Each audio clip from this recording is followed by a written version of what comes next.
Well, welcome everyone to the workshop Jung's Map of the Soul.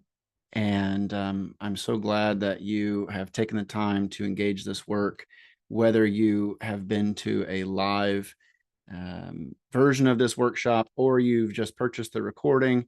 I wanted to make this available to as many people as possible because understanding Jung's psychology, at least the core elements that make up how he understood the human psyche or soul, it has just been essential in the work that I've done personally and the work I do with people every day. So I wanted to provide really a 2 hour or so workshop to really give a flyover of some of the terms that get tossed around. If you've engaged my writing, if you've taken a course from me, we talk a lot about, shadow and persona and ego. But it can be hard to really understand how those things all come together. So that's what we'll dive into in this workshop. Feel free to pause, listen in spurts.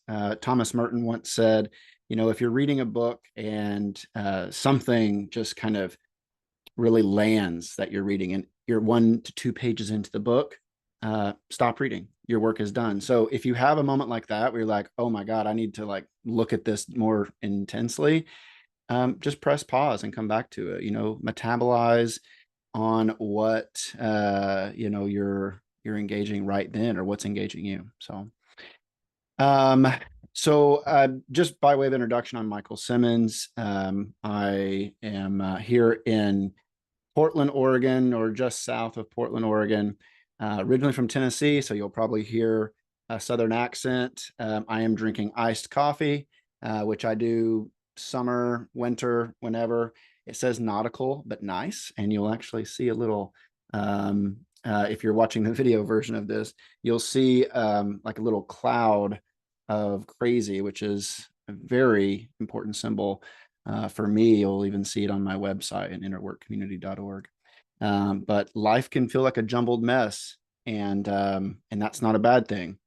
But the work is to slowly become conscious of that mess so that we can actually live a more robust and full life and not narrow our lives down too much.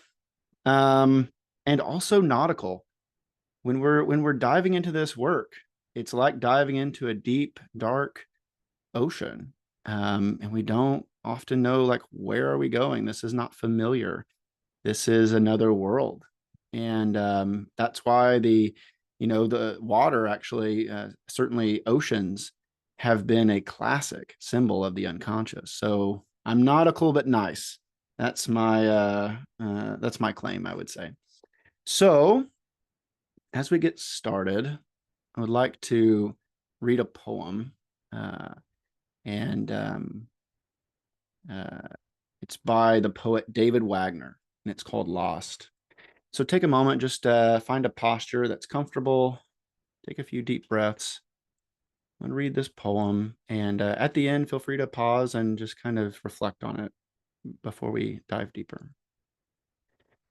By the way, this poem, David Wagner wrote this as he observed rites of passage among Native peoples in the Pacific Northwest. And so this poem is written as he observed particularly young men, adolescents, wandering into the forest in an initiation process, and what they experienced and what their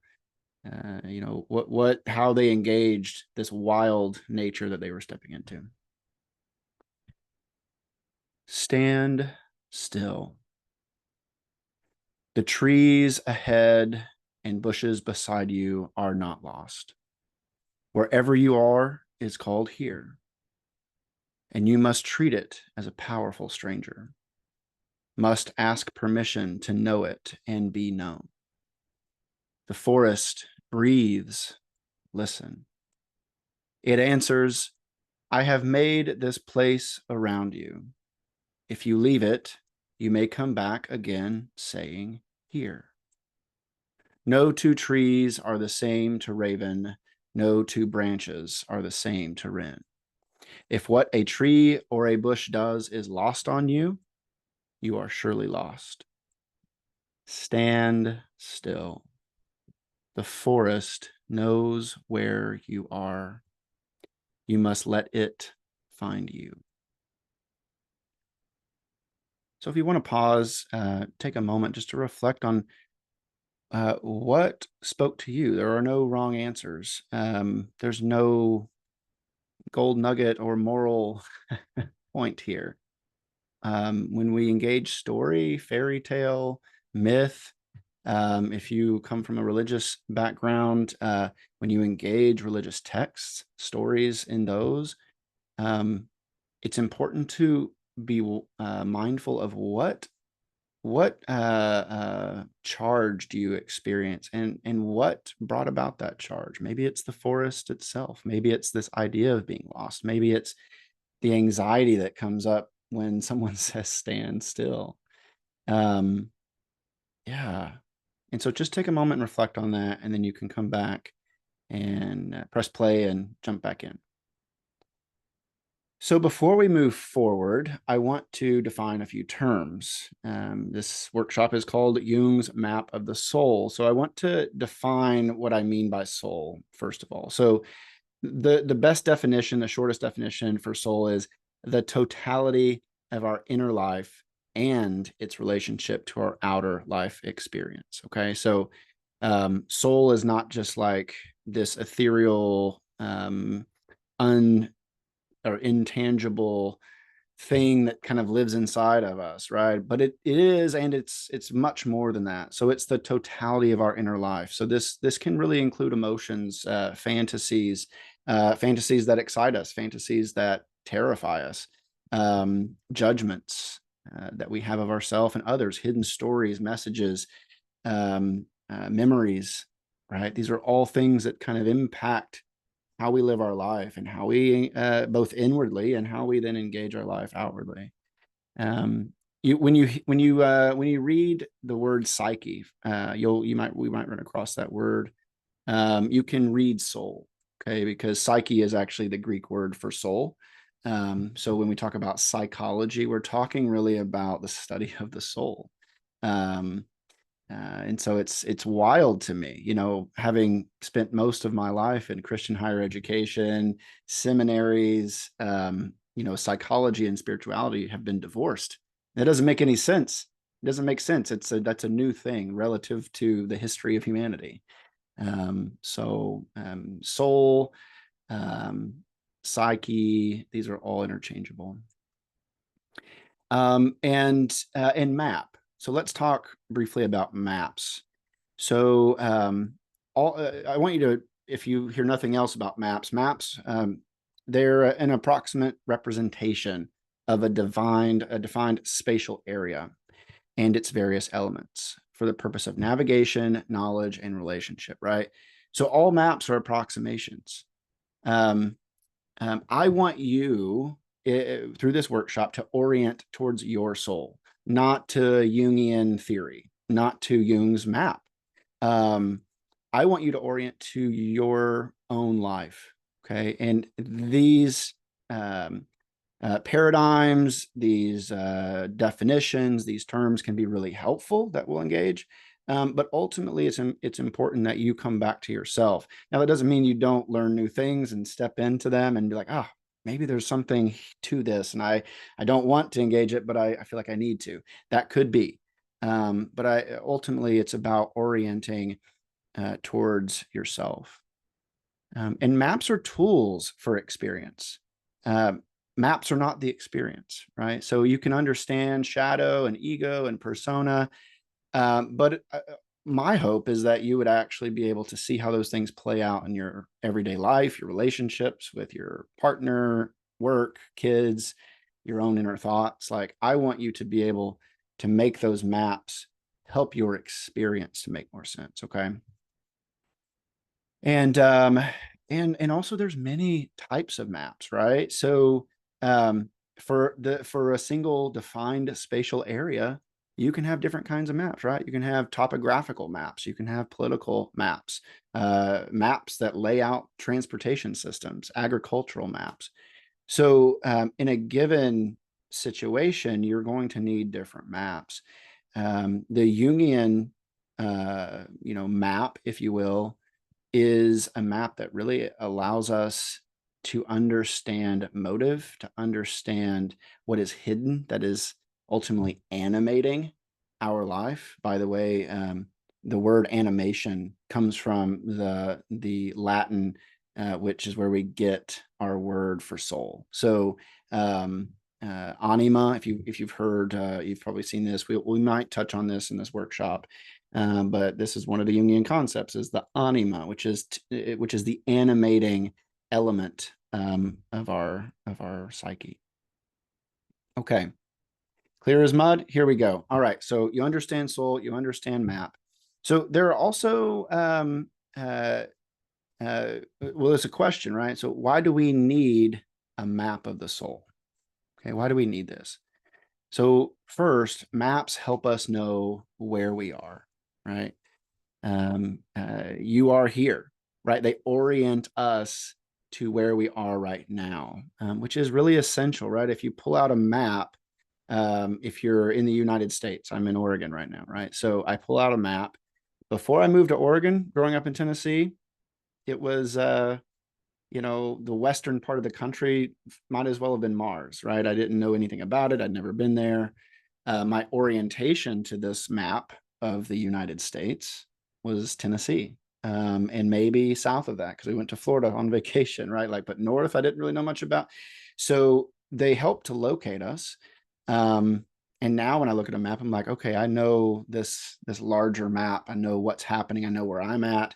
I know what it would be like to be over there. But they help to orient us to where we are now. And then maps help us know where other entities are and how to get to them, right?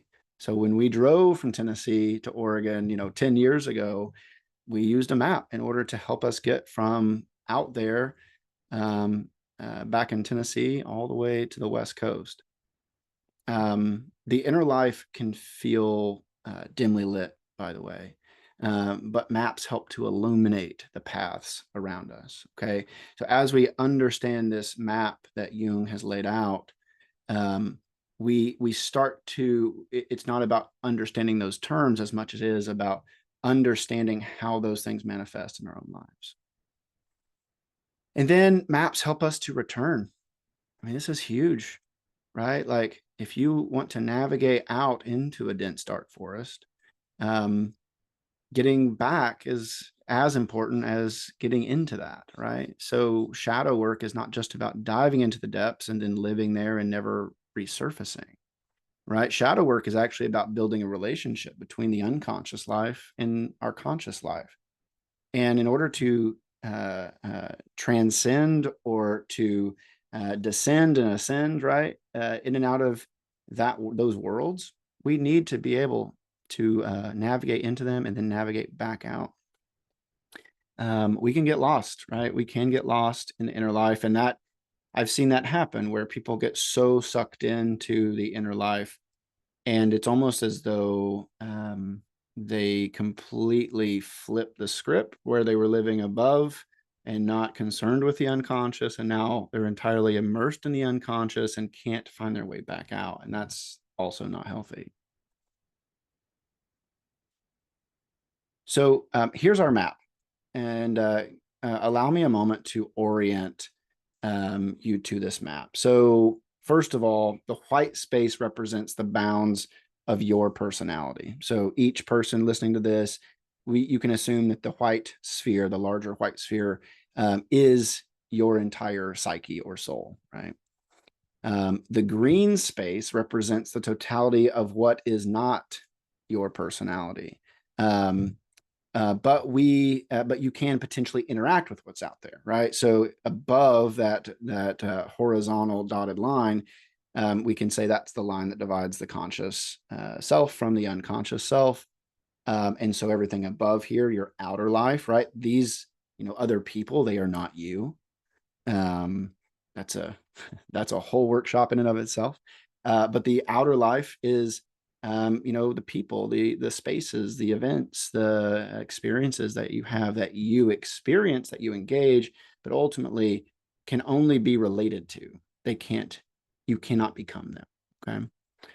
And the same is true in the inner life. So through dreams, through active imagination, through synchronicities, I mean, you name it, right? The things, the mystical experiences with the divine, these are all things that can happen in the inner life that we can engage, but ultimately are outside, right? They're outside of the bounds of who we are, right? And so the point is not to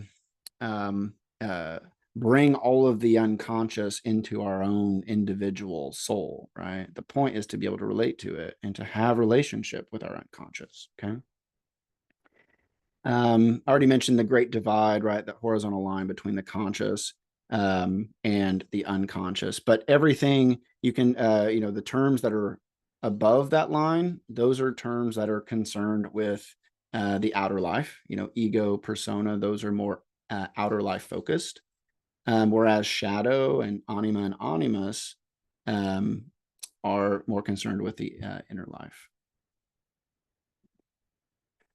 So let's start with this term ego. Okay, so this gets tossed around quite a bit, but we're going to start with ego.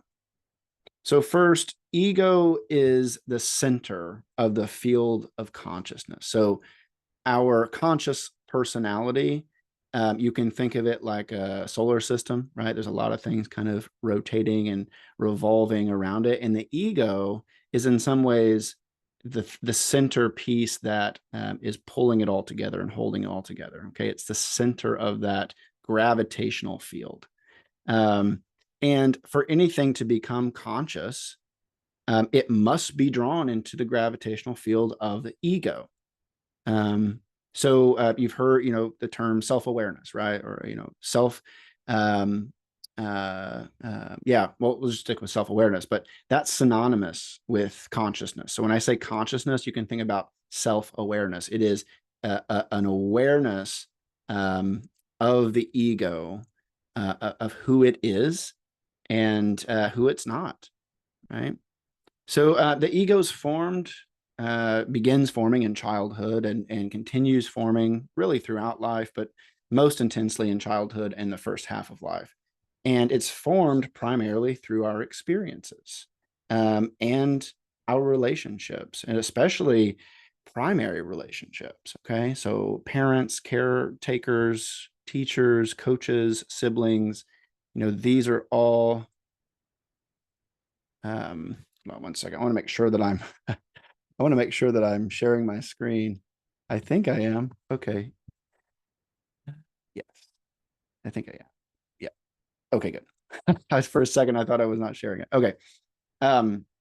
So ego's formed through these relationships, through these experiences. And you can think of the ego kind of like a quality assurance manager. Okay.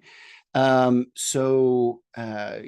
got at the end of an assembly line, the quality assurance manager standing there and kind of, saying this is good. This can go out onto the sales floor. This can go out to the consumer.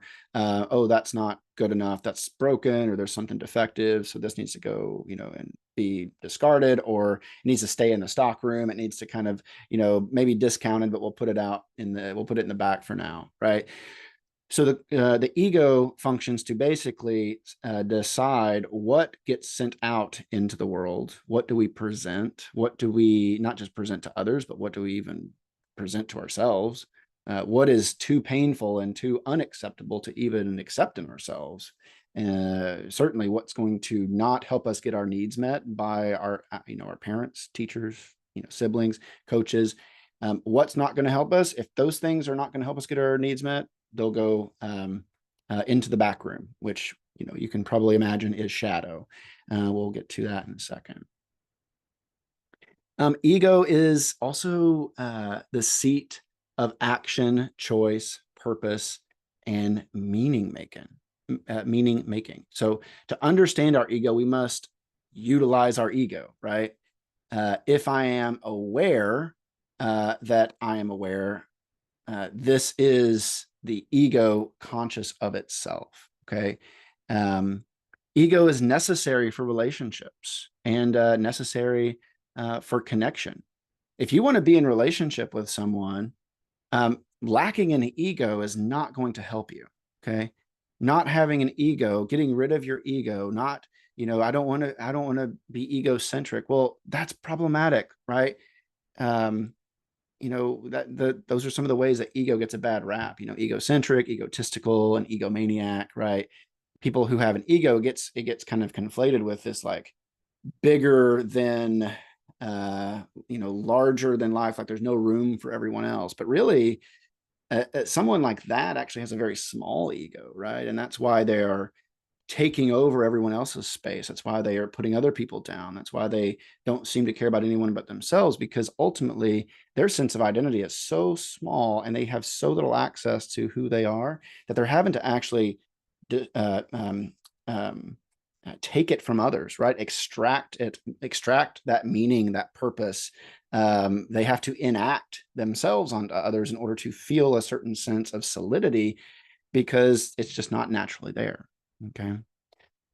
So Murray Stein, I'll say so tools, and the ego is a tool for self-reflection and awareness. And I already mentioned, I got a little ahead of myself there, but the ego, you need an ego in order to continue to grow your ego. And that comes online just naturally when we're young. And we start to build that greater sense of awareness, and it kind of like a snowball gives us the strength to move to that next thing, right? So ego consciousness is not something that just suddenly happens. It's something that we do over the course of life, particularly the first half of life, as we are forming a sense of who we are.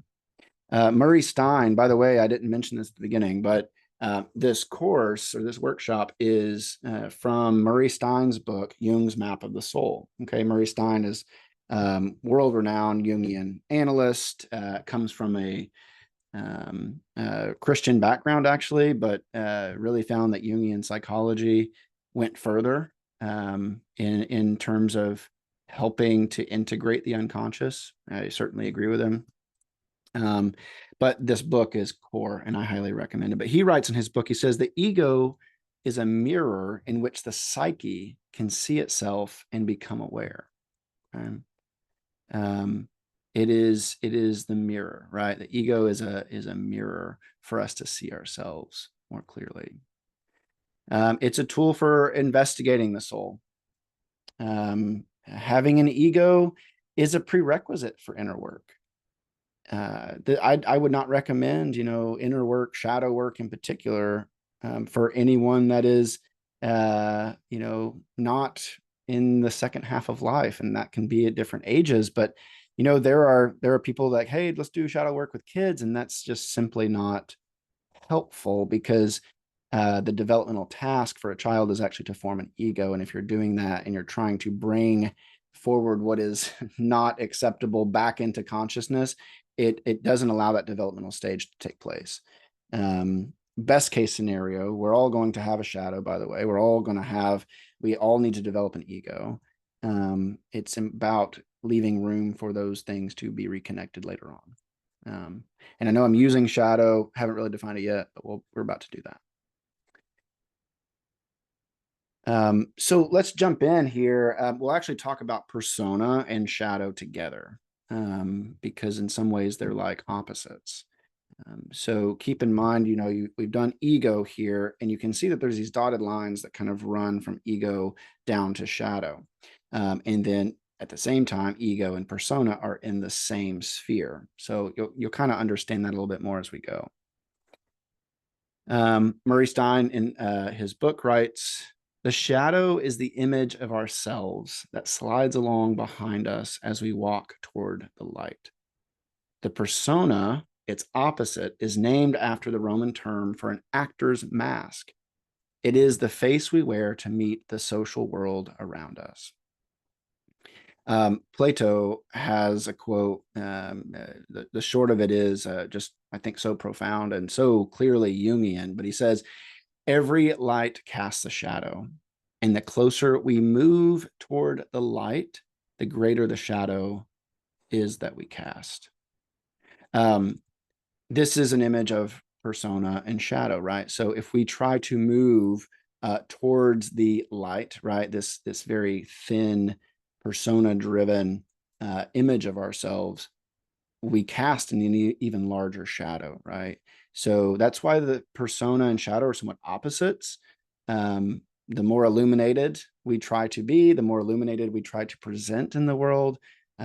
Usually the opposite is taking place unconsciously. And the more we're having to push down and be unaware of in order to maintain that very one-sided image. So let's dive into shadow. Shadow, first of all, if you hear nothing else, shadow is not good or bad. It is simply a container. Okay, you can think of it like a bag, right? Like think about the bags you use in any given day: trash bags, grocery bags, backpacks. Like think about how helpful they are. Okay, they help us to put a bunch of stuff in it that we truly do need, and they help us carry those things, and we don't have to really think about them, but they're still there. And then when we need them, we can bring them out of the bag, except for maybe the trash. But again, have you ever been in a situation where you didn't have a trash bag? The chaos of like, okay, well, I'm just stacking these little pieces of trash on top of each other until we get a trash bag. It's an absolute wreck. It's a mess, and it's a house of cards. Someone knocks it over, and it's just like you've created a massive mess. So bags are helpful. Containers are helpful. Shadow is not good or bad. You can think of it like an organ, really. You need a colon. You need a gut. You need, I guess that's probably, gut is a different way of talking about colon, I guess. But you need a heart. You need a brain. You need, your nervous system. They are things that we have and that enact involuntarily, and the same is true about shadow. Okay, so there's not a situation where we don't have a shadow, or where we don't develop that, or where we can even empty it. It's about relationship, right? Shadow's also what we hide, repress, and deny. I think that's the best definition for shadow out there. Shadow is essentially what we hide, repress, and deny, and you could add the phrase or what we fail to see or know about ourselves. Okay. So it's not always that we're certainly not consciously hiding, repressing, and denying. Okay. When something's in shadow, it's because we've put it there unconsciously. We're not aware that we've done it. Okay. Once we're aware that we've done it, that's actually a step towards integrating it. Okay. But things can simply just be out of sight, right? What's behind me right now, I can't see it, except, I can see my own reflection in my Zoom room. But if I didn't have that, like I couldn't see what's back here.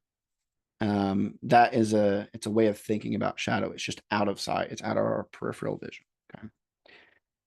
Okay. Shadow consists of undeveloped instincts, emotions, desires, and hidden messages. These are really some of the core elements of what exists in shadow. Instincts, emotions, and desires are things that as children, they come out very naturally, right? Kids have an instinct to take their clothes off. My 6-year-old son will just, take his clothes off and run around the house.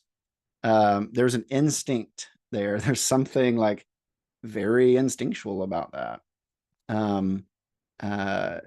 Same is true with emotions, right? Emotions are not things that we consciously have. We don't choose to have them. They are things that actually rise up from within us. They really are part of our inner life.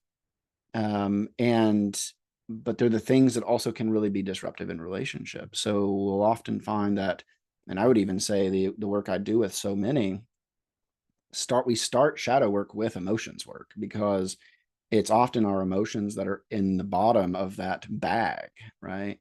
They're the first things that go into the shadow, because as children, our anger, our sadness, our fear, even our joy, these are things that the adults in our lives can really speak into kind of a repressed place, because we don't actually know how to communicate those emotions when we're young. So they just kind of happen. They're instinctual. And then, we scream and we yell, we kick our brother, we, hit mom. And then we're like, you can't do that. That's bad. Right. And so we can take that emotion, and depending on the child, if you're highly sensitive, that can be almost devastating. And maybe you'll never show your anger ever again. So that's important to remember, is that when we're dealing with shadow, we're dealing with undeveloped parts, right? Primal, instinctual. That's why I got a dinosaur and a blob monster. These are things that are not, that the ego sees as bad, right? The ego sees them as, oh, that's the part of me that I cast away. And because it stayed in shadow, it's just undeveloped. So we have to spend time developing them. Also, shadow is not evil. Okay. It's just hidden. So when you think about the relationship between shadow and ego is like the moon, and shadow is like the dark side of the moon. It's just the hidden side of the moon. It's the side of the moon that is not illuminated, that is not facing the light. Shadow and ego are parts of one another. They're the same thing. They're us. It's just that shadow is what we are simply unaware of in ourselves. Okay. Shadow is not synonymous with false self. Okay. These terms have been kind of conflated, I think, in popular vernacular and certain authors. I think Richard Rohr uses the term false self quite a bit, and he's been very helpful for me in entering into Jungian psychology, actually. But the false self is not the shadow self. Maybe more clearly, the false self would be more aligned with the persona, right? The part of us that we put out there. But it's, again, a persona is not even false. It's just narrow. It's thin. It's one dimensional. It's not a robust depiction of our totality. It's just like a little pinhole into our personality. So it's not untrue. Okay. It's not false.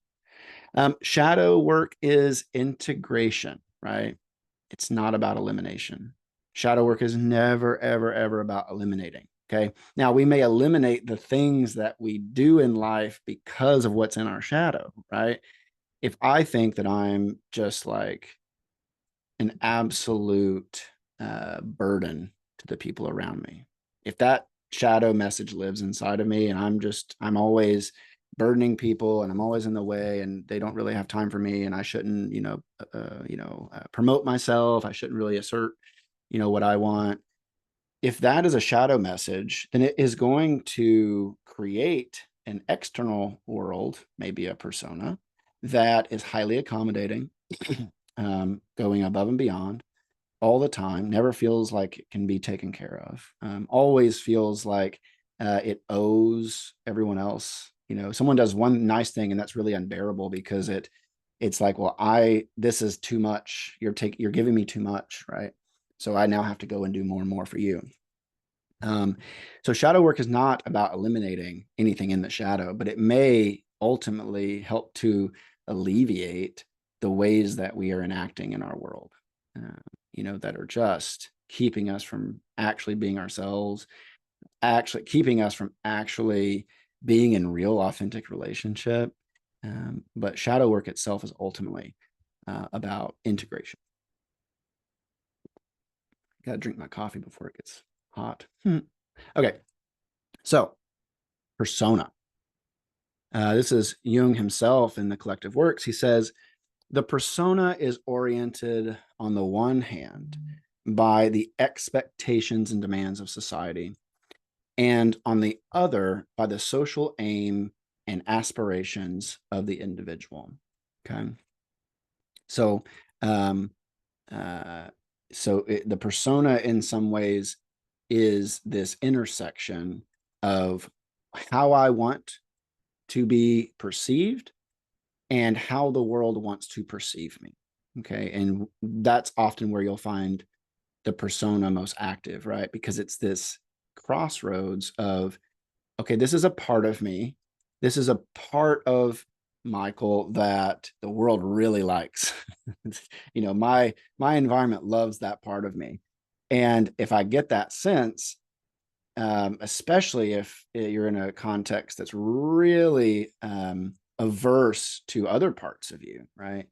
Well, you're just going to keep feeding that one particular part, right? And that is a persona, not a bad thing. It's a way in which we meet our world, but it can be such an over accentuation of our of who we are that we almost can't connect with the rest of us, right? And the rest of the people around us only continue to feed that, and it leads towards alienation from the fuller sense of who we are. So essentially, our persona is a face with which we meet our external environment, right? It helps us to communicate a portion or aspect of our personality, right? Of the ego. Okay. It helps us to communicate that part.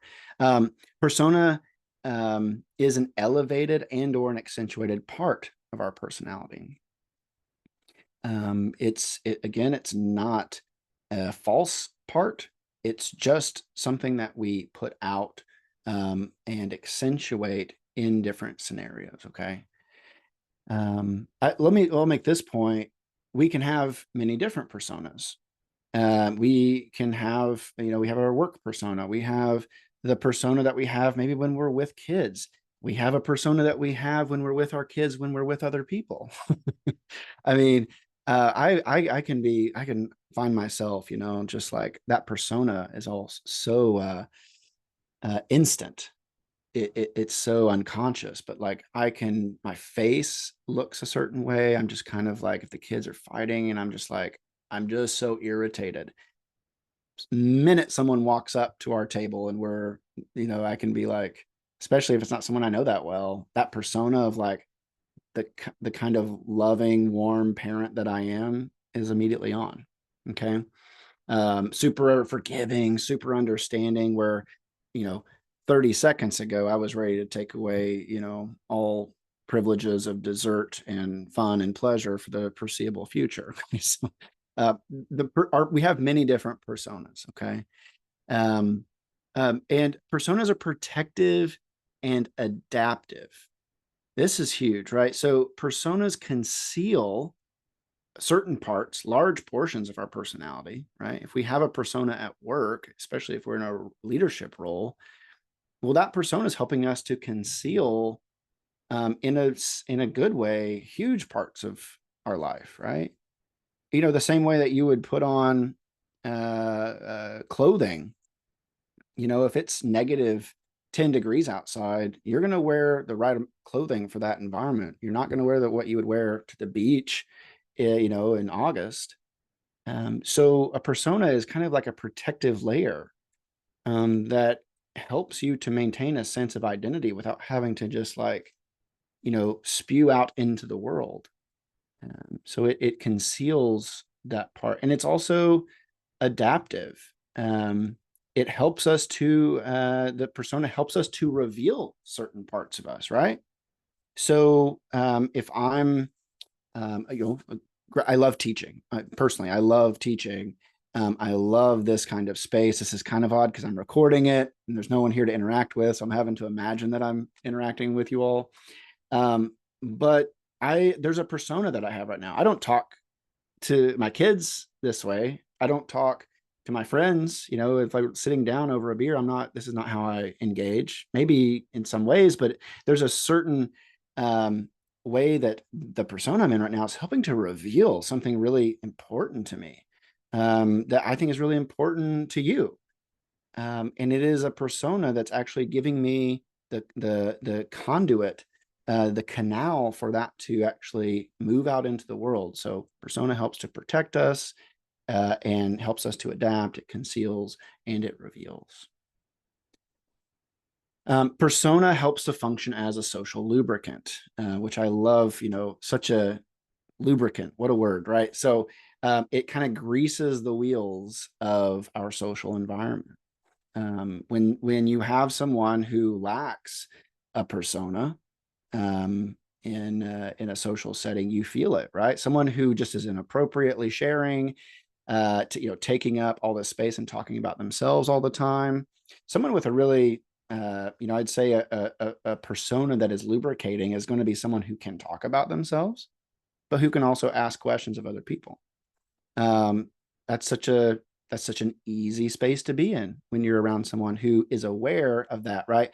Now, they may have a deep desire to talk about themselves, but that persona is helping them to engage this other half, which is that, yeah, but other people need to be able to talk about themselves. So you can see how the persona is also really essential. And with our persona, we can become either over-identified or we can have an insufficient persona, right?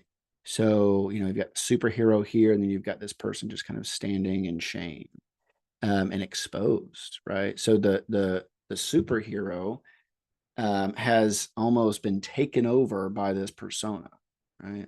We can live this way. We over-identify this one part of our personality that we present out into the world. The world loves it. We get so much affirmation. And if we really are, we don't have guides helping us to connect with our other parts, well, we can say, well, the persona seems to be helping me the most get all of my needs met. I feel, on fire when I'm in that.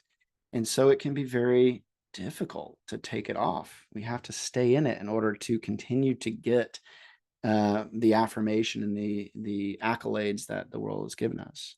And when I say the world, definitely this happens in religious spaces. So the world and the church kind of thing isn't a thing. Your social environment, right? It's the social environment that, if it is very affirming to a certain part of you, and then you over-identify with that part to the exclusion of vast other parts of you, that's when a persona has become over-identified. And then having an insufficient persona is just as big of an issue. I've worked with a number of clients who our work was not about, let's go dig up what is buried down deep. I mean, it's always a part of it, but it was about helping to cultivate a healthy persona, right? Because there can be this narrative, this collective expectation that, your life is not yours. Your life should be, in service of something larger. This is particularly true in a lot of evangelical or Christian spaces, right? Your life is hidden with Christ, and it's no longer you who live, right? It's but Christ. And so we can develop this sense of like, well, anything that I accentuate in myself is actually me not living a holy life or living a life that is pleasing to God. And so, I have encountered so many who simply have never developed a persona. Well, you still develop it, but it's like there's a persona of not having a persona. It's a persona of basically not being anything. And then that person can't accept any sort of compliments. It's like as soon as they do something good, they immediately bypass the feelings, emotions, and the affirmation by giving that goodness to God, right? Or, giving God the glory is how it's often posed. But the person never really experiences their own sense of goodness, right? Their own image of God within. They constantly deflecting. And though they might know at some level that they are good at something, they can't tolerate that feeling. They can't tolerate hearing or even sitting with the thought that they are good. And for religious leaders that feel like their life is ministry, right? So they give, and there's not really anything that is helping to conceal, the more sacred parts of their life, because it's like their whole life is lived in service of others. So building a sufficient persona can be just as important as integrating the depths of shadow.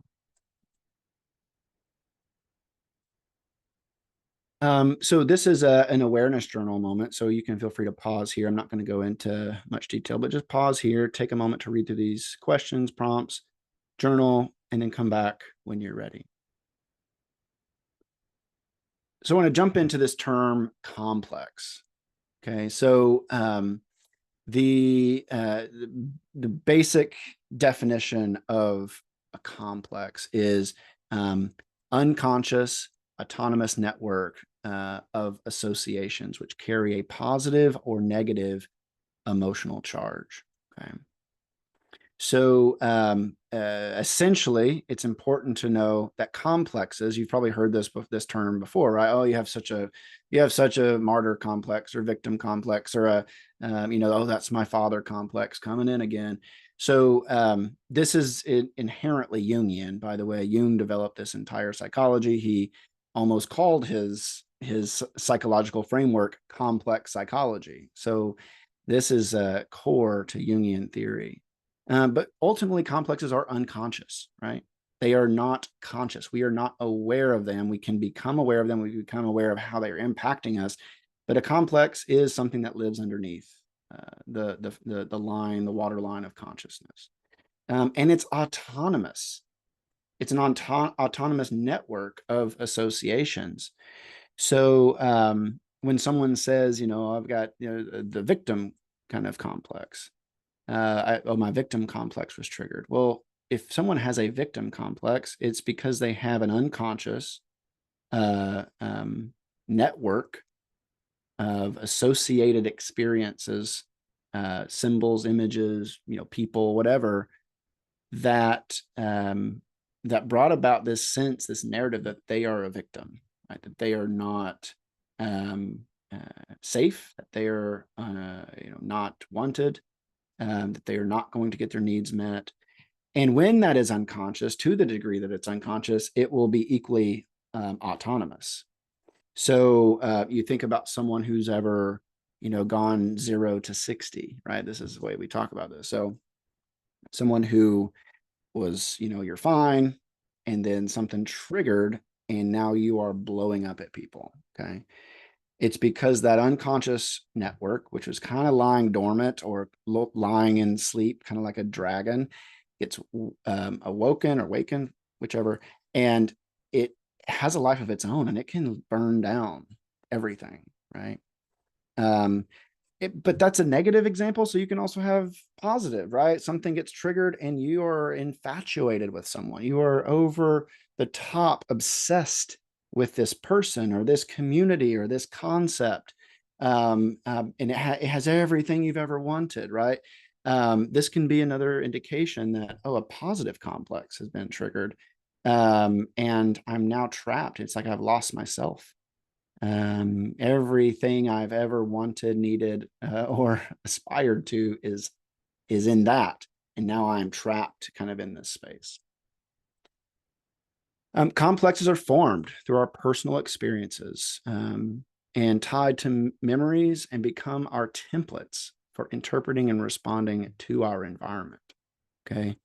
So they're not only formed through our experiences, they end up being the things through which we understand and interpret our current and future experiences, right? There are templates. They're the lenses through which we see interactions, right? If someone, you say hi to someone and they don't say hi back, what's the story you tell yourself in that moment? Do you immediately think, oh, they didn't hear me? Or do you immediately think, oh, they're ignoring me? They must hate me. They must have heard something about me. They must, where does your mind go? Because it's our complexes that ultimately give shape to how we interpret our world and respond, frankly, because then what do you do with once you've decided that they are being rude and that they're ignoring you? What do? Do you avoid them? Do you never talk to them again? Do you confront them? You bring a proverbial gun to a knife fight and just get really angry, and they're like, oh my God, I'm so sorry, I had no idea, but now I'm definitely not going to ever talk to you again because you just blew me up. I have been in both situations, frankly. So this term complex was actually came about as Jung observed clients. So what he would do is he had a word association test, and it was he just had like about 100 common words, right? So like table, car, spoon, chicken, or rooster, or whatever that is, broccoli. What are the things? He would say these words. They wouldn't have images. He would just say the word, and then the patient would say the first word that was associated with it, right? So if he said chair, they'd say table. If he said car, say road. Say spoon, you say cereal, or spoon, food. Um, but like, if someone said, if he said broccoli, and that maybe they had a delayed response. Took a minute to kind of what is broccoli? I don't know. Or had some sort of really odd association, right? Like broccoli and dad. It's an odd association. Or rhyming. I've car, bar. Like, well, what was that, right? Perhaps a defense, right? So, the word car comes up, and there's an immediate like, ooh, there's something there, but it's unconscious. And in order to not go there, you just rhyme.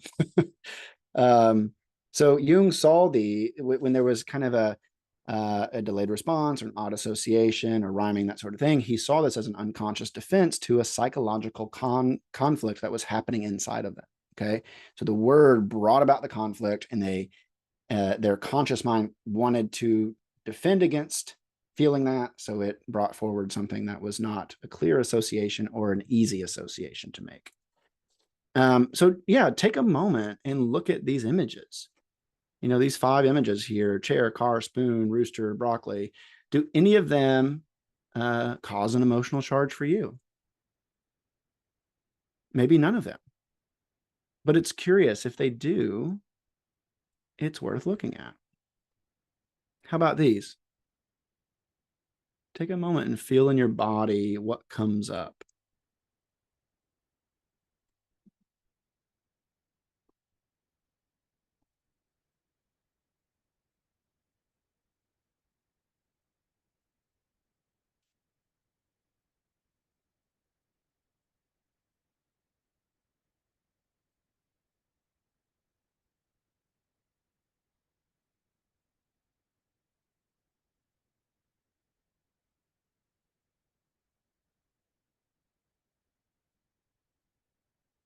So complexes are the organizing structures of our shadow. So we want to understand, how does this relate to other things we've talked about?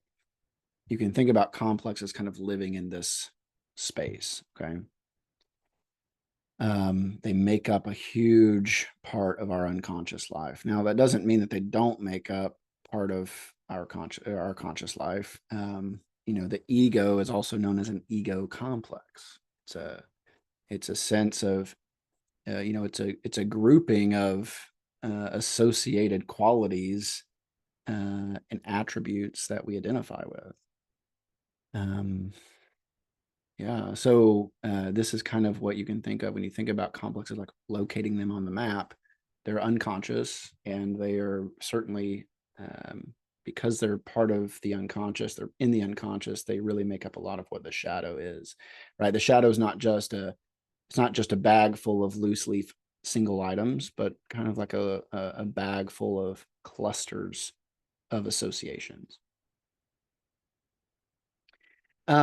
So a negative complex actually it orbits trauma or significantly bad experiences, right? Um, um, so when we encounter something related to that complex, we're triggered.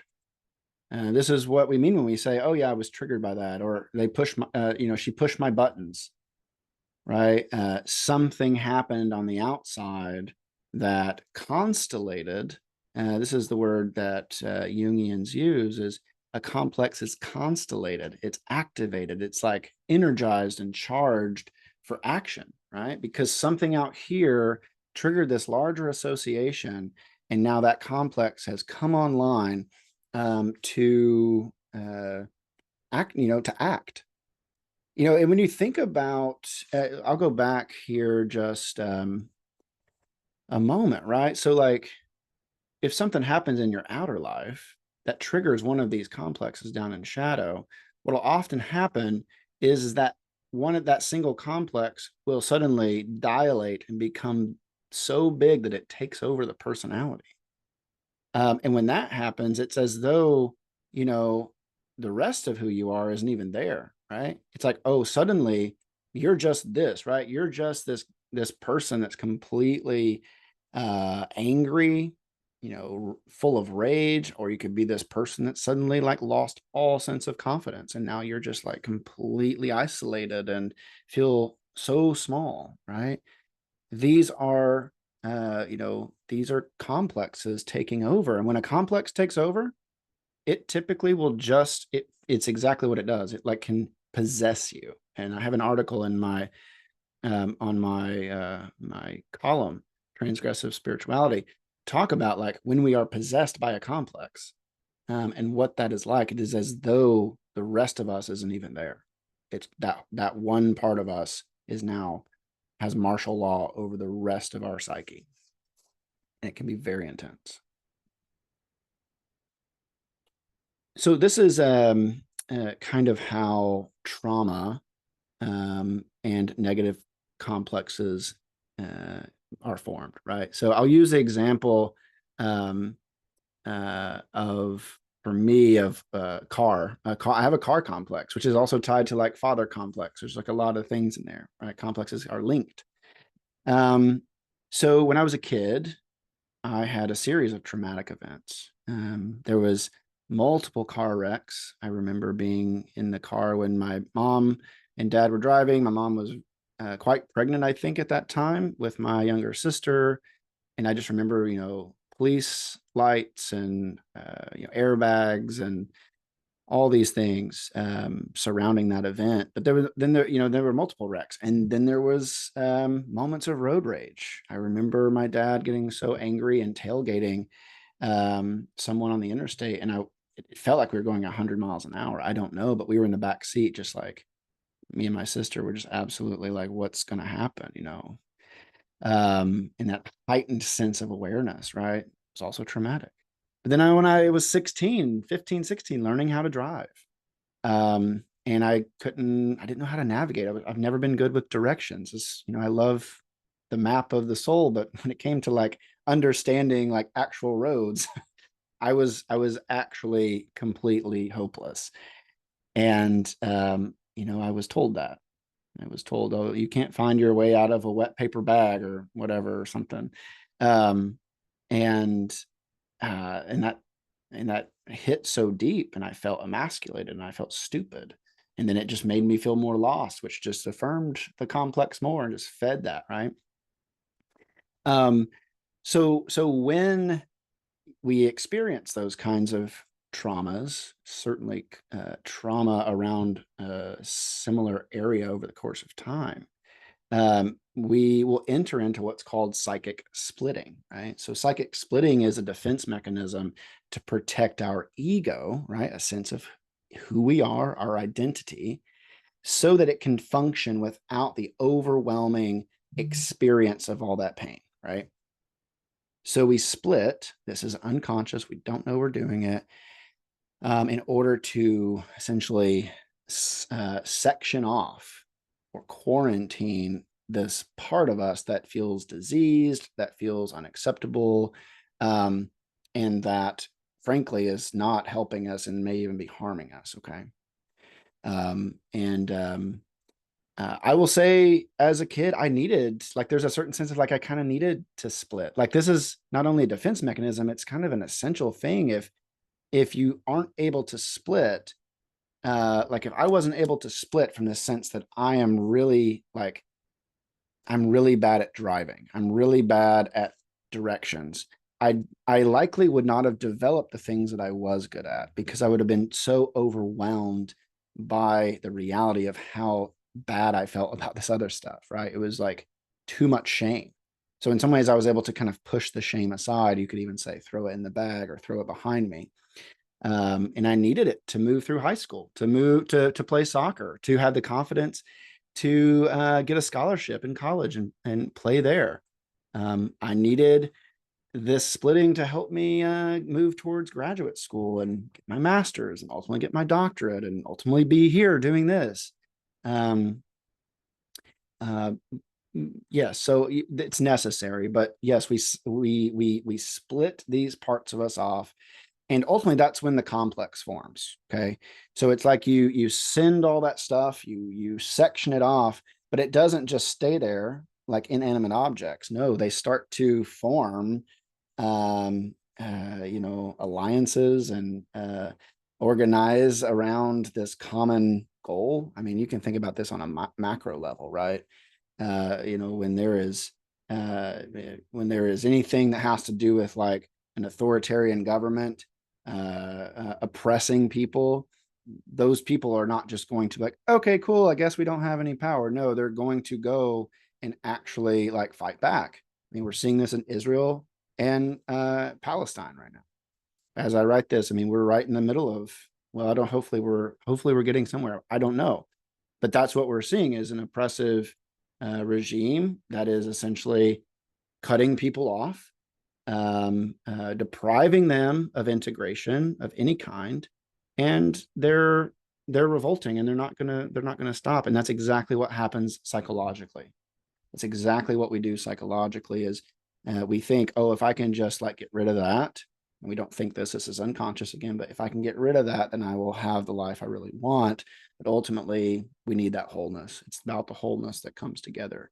Um, but yeah, when the complex forms and it goes into that, it stays in that unconscious space, we then just continue to have experiences that only confirm and build and strengthen the complex. Because it's not conscious, we can't interact with these triggers.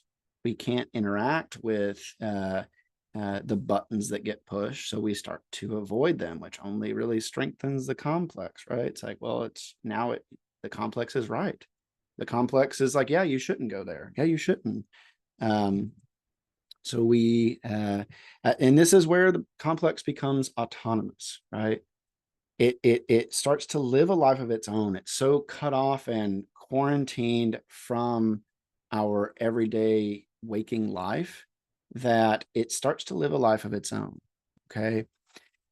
And when it lives a life of its own, it will dictate so much of what we do in our waking life, right? If I have a car complex where there's so much trauma, and I have a car complex, when there's so much trauma associated with that, it can affect whether I drive, where I drive. It certainly affects how I drive. Some of the most intentional, focused inner work I have to do happens when I'm driving, or when I'm about to drive, or when I've just got done driving. Because that complex wants to take over and wants to say everyone's out to get you, everyone's here to hurt you, everyone thinks you're stupid.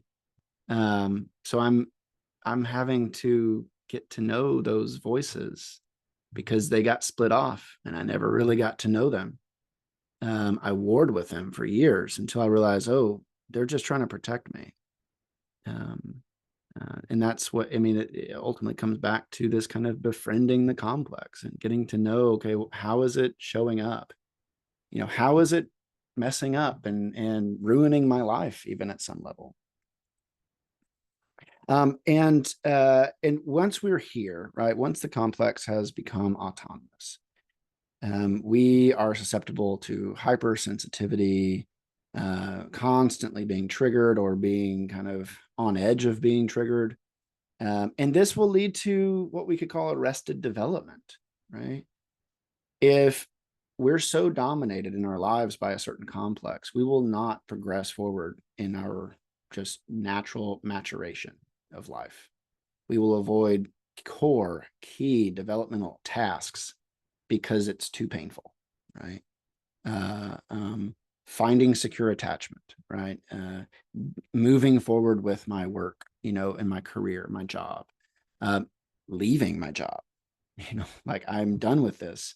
If I have a failure complex, well, leaving something that's unhealthy, that doesn't bring me life, is not even something that's helping the world really be a better place.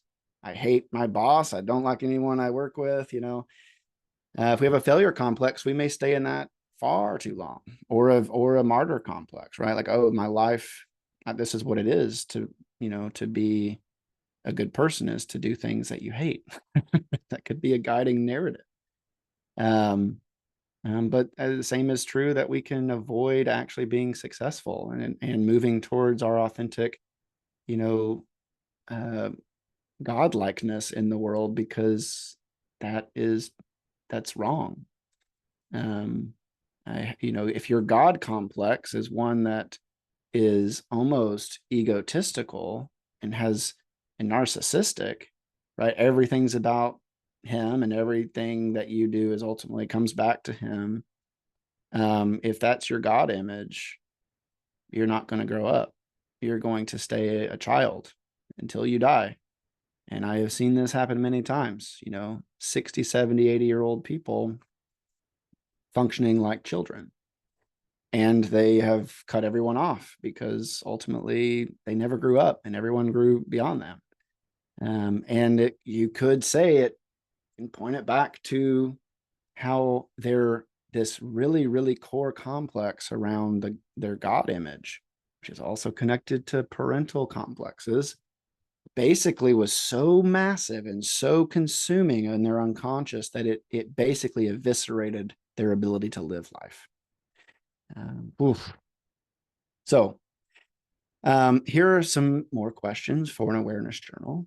So feel free to pause and take a moment and read through those, journal them out, take as long as you want, come back to this, and we'll pick back up.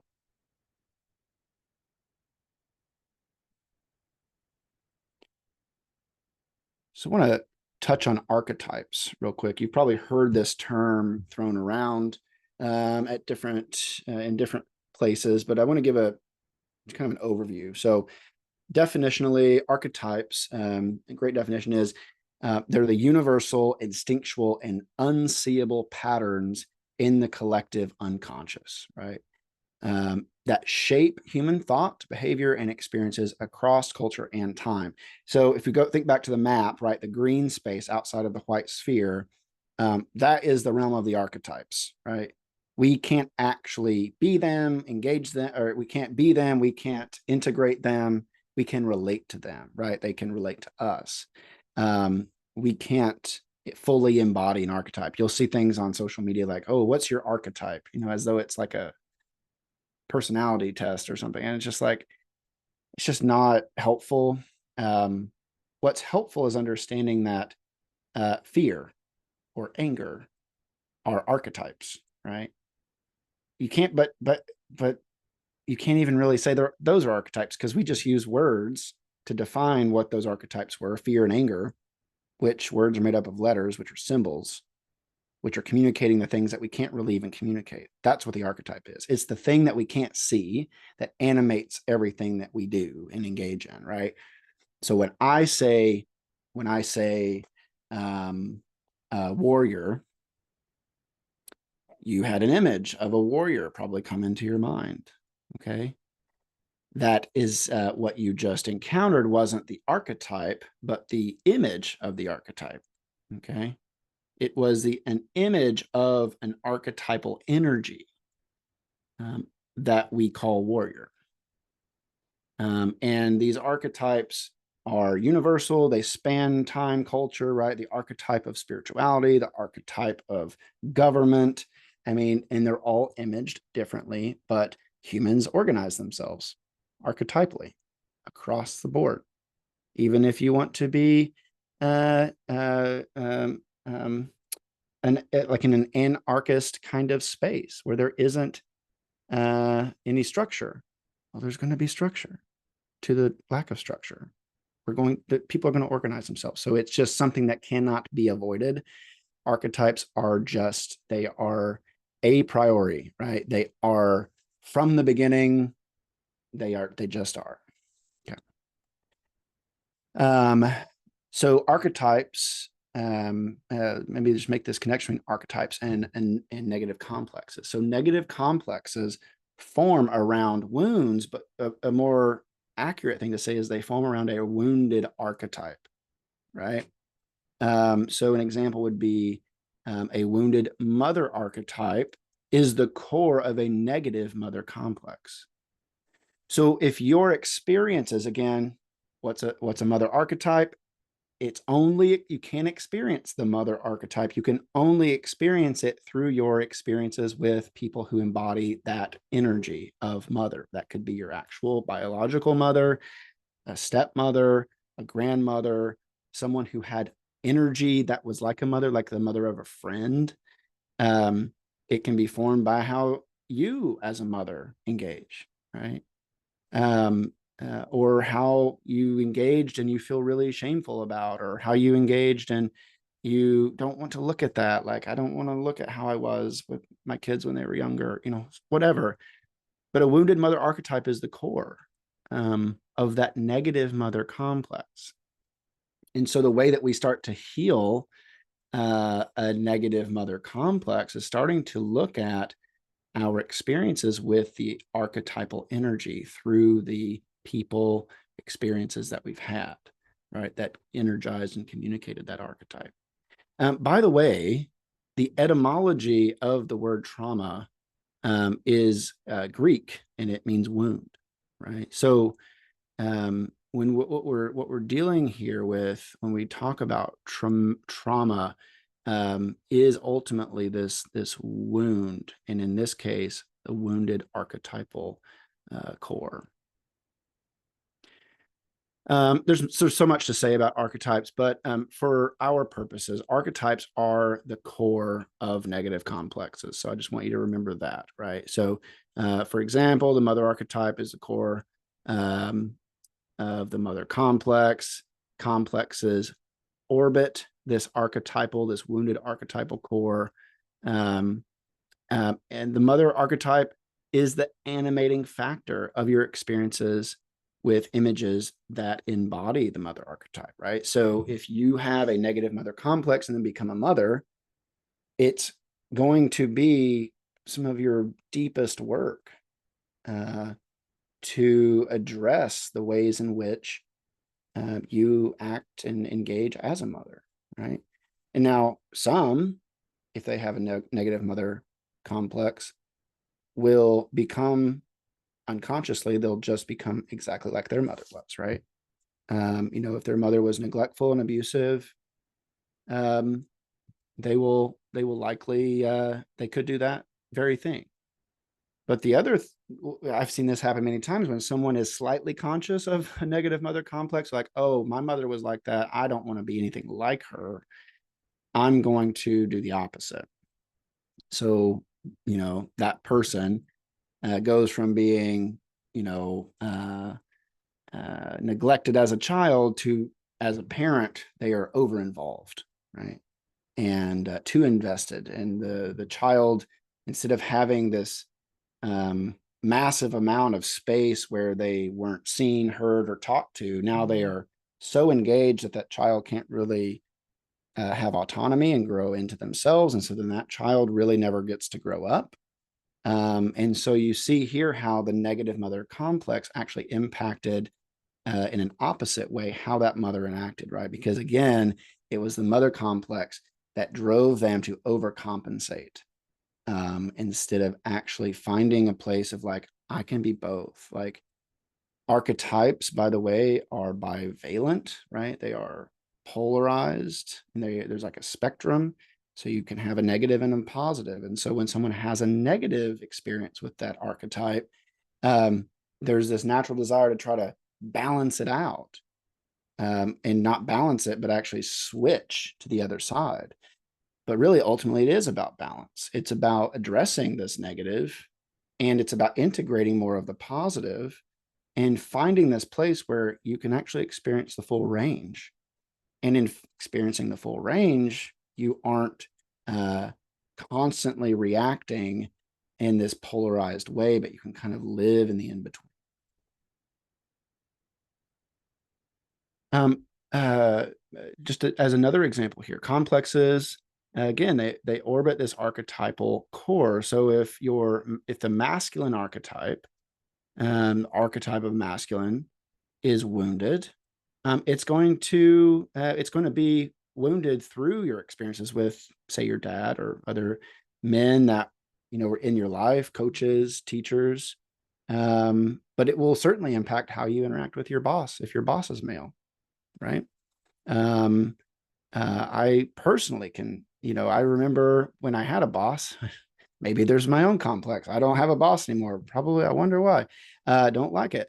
But there's a sense that when I had male bosses, I was so wildly concerned all the time if they thought I was doing a good job. Their judgments felt so overwhelming at times.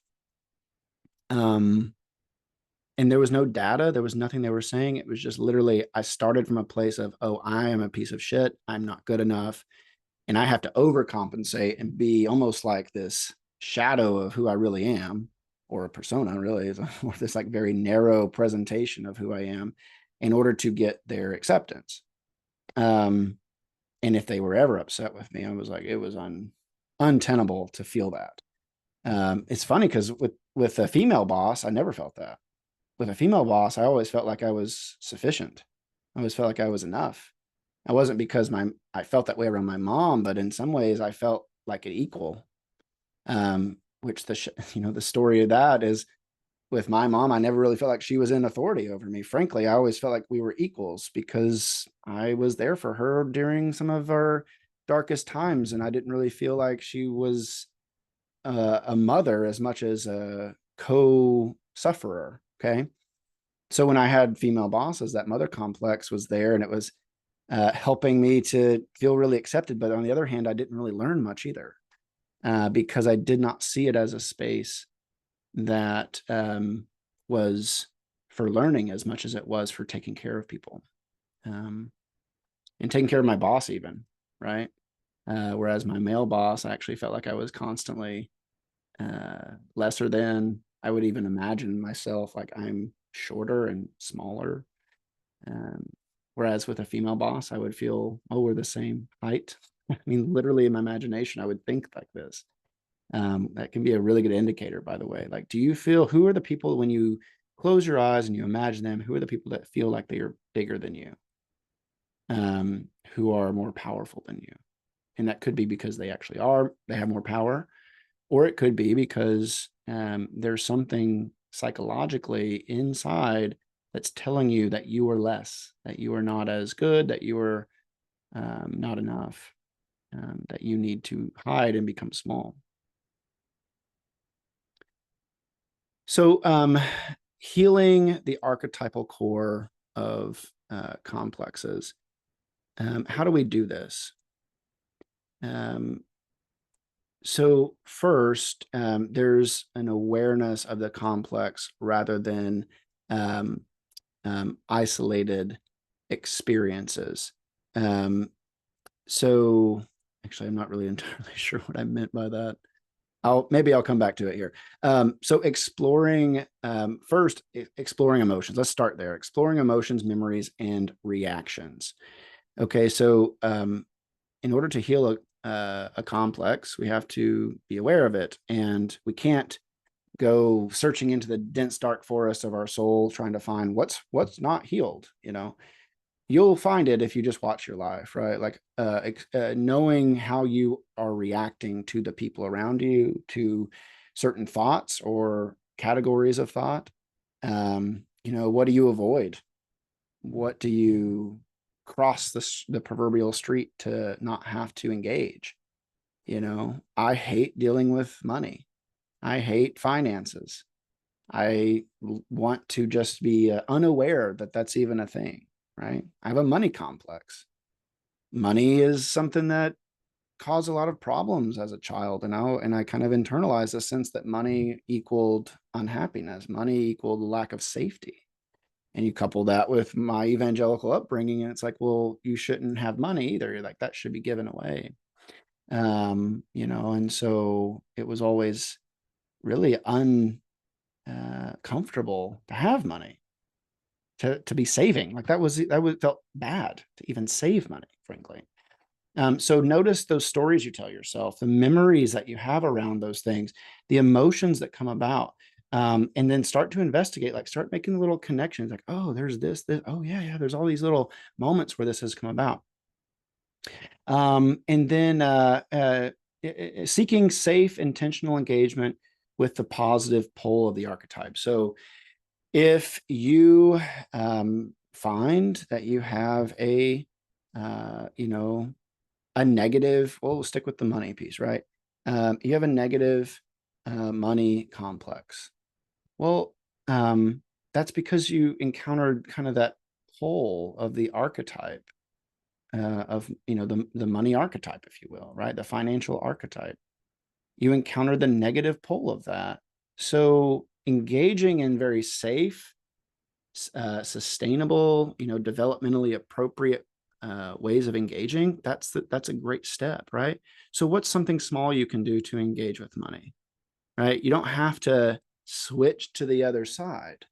It doesn't need to be like, now I'm like CPA of my life. No, like you can take little steps to like, what if I made a spreadsheet and budgeted out, my expenses every month and what I feel like I need to make in order to live, in a way that, and then how do I maybe increase what I can spend over the course of time? Like, how do I make more money? How do I open up maybe a high yield savings account that gives me $20, $30 every month, just because I have money in there, like little things that can actually move you. And that may even sound overwhelming, like little ways that can move you towards interacting with that positive pole. Same would be true of like, a mother or father complex.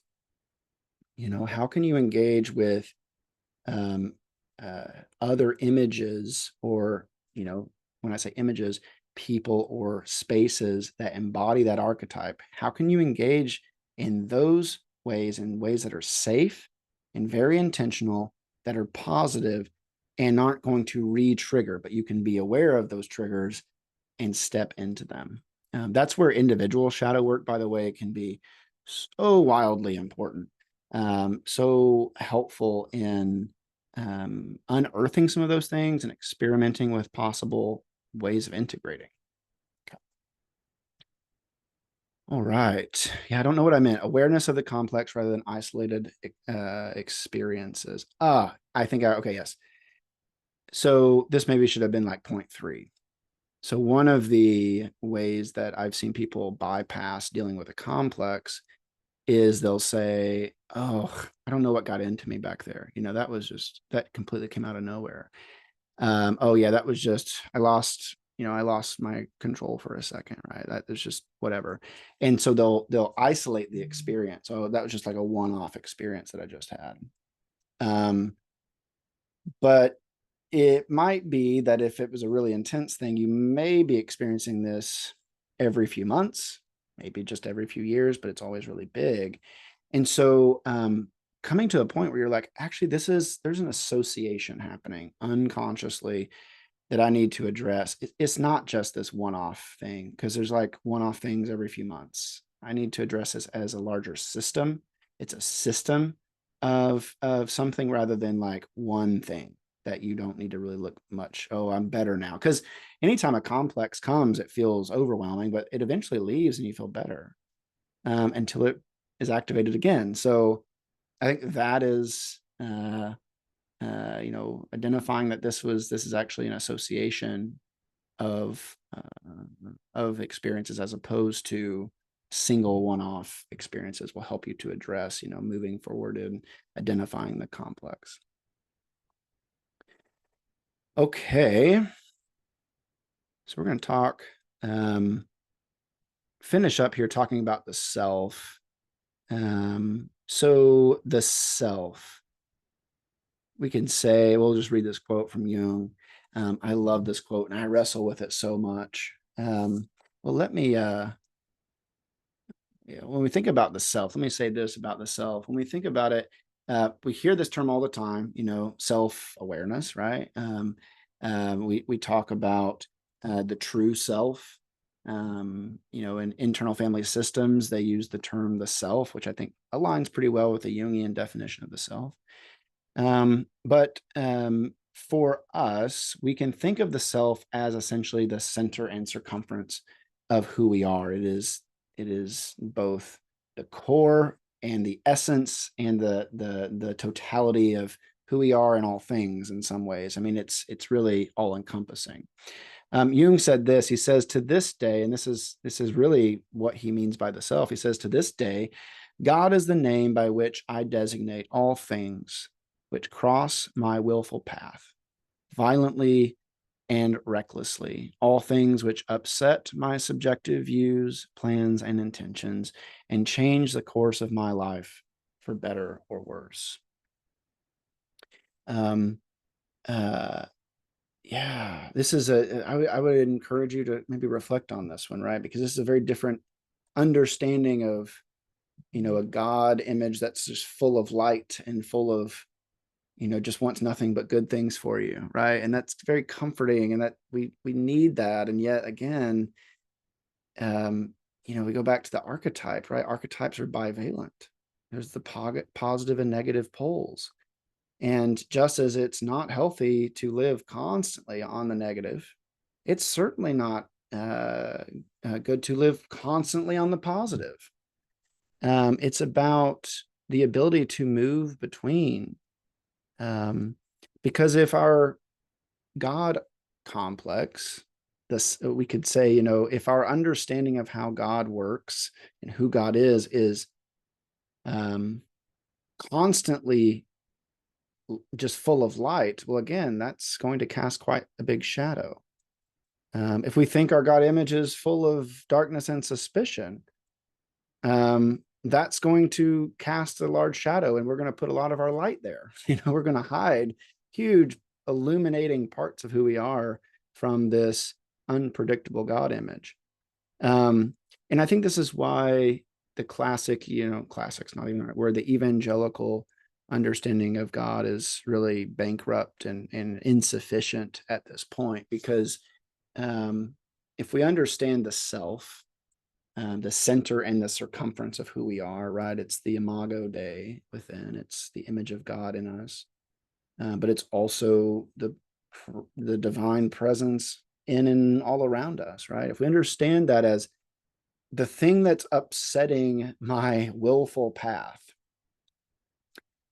it is ultimately the inner opposite of the ego that actually is bringing about a greater sense of wholeness, right? My willful path, we could say, is the path that the ego would choose. And the self works to disrupt that and change and transform. And the ego will oftentimes experience that as violence, as reckless, as upsetting. But ultimately it's moving, and we may even say this has changed my life for the worse. But that again is an ego perspective, because the self, this is core to Jungian psychology, that the self is ultimately bringing about wholeness. So our God image, our image of the divine, must continue to evolve to one that is bringing about wholeness. And from an ego perspective, that is not always going to look like wholeness, but it's going to be moving that direction. I'm speaking specifically to those of us, if you're like me, that grew up in an environment that the God image was very one-sided, very perfectionistic, very seemed quite concerned with every thought that you had that may not have been good, every judgment you had about someone, every selfish desire you had, and you had to get rid of all of that. The ego can identify as like, well, I'm a really good person. The rich young ruler, I tithe, everything I have, 10% of everything I have. I've kept the commandments since I was young. And and Jesus in that story says, well, one thing you lack, you're quite wealthy, go sell your possessions and give them to the poor. And that man in this story went away sad because he had great wealth. And, Jesus in this seen as an image of the self, violently and recklessly upsetting this man's willful path. He wants to be really, really good. And Jesus says, it's actually about being whole. It's not about being good. And that's a whole different spirituality if we're aimed towards wholeness rather than goodness. Meister Eckhart, in a book called Into the Heart of the Feminine, is quoted. He says, when the soul wishes to experience something, she throws an image of the experience out before her and enters into her own image. Okay, so the self, right, is bringing about ultimately bringing about wholeness. Okay, ultimately that's what it's about. And in order to do that, it's going to be connecting our conscious self to the unconscious self. And in order to do that, it has to bring out those unconscious aspects, traits, experiences, and put them out here, right? That put them out before us. And then it's as though we are drawn to them. So if you find yourself drawn to something that feels like completely not how you thought you were, how you imaged or imagined yourself, if you are drawn to something that feels transgressive to your ego identity, how people will see you, but you can't deny the drawing, you can't deny the charge that you feel towards it, it's time to get curious, because it's very likely that the self is trying to cast something very essential to you out in front of you so that you will move into it and ultimately integrate it. The self and the evangelical God, if we want to think about these two things sitting down, talking to each other, the evangelical God would crucify the self. Let me sit with that for a second. The evangelical God would crucify self, and does, and always has, and always will in many ways, literally and metaphorically. I mean, Jesus, if we think about Jesus as an image of the self, right? The one that comes that brings about wholeness. Well, that wholeness was not tolerated by the highly one-sided, calcified image of God and how God would show up, right? And ultimately, that's what got Jesus crucified, was that he was bringing about a sense of wholeness to a people who wholeness was threatening. Wholeness required them to look at people and engage